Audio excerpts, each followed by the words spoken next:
Добър ден. Може ли? Казвам се Майкъл Джонсън.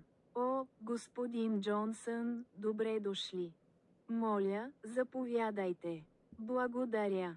Тук ли е господин Антонов? Аз имам среща с него. Да, разбира се.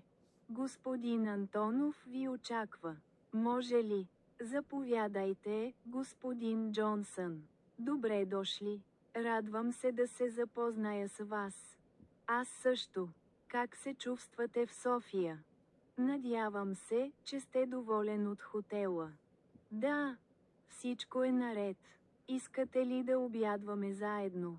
Разбира се, нямам нищо против. Може ли първо да отидем в банката? Трябва да обменя пари. Няма проблеми. Банката не е далече, а ресторантът е до нея. Извинявайте, господин Антонов, може ли да говорите побавно? Може, разбира се. Радвам се, че нямаме нужда от преводач. Вие говорите български много добре. Но аз искам да разбирам български още по-добре и да говоря по-добре от Гъжа Колинс.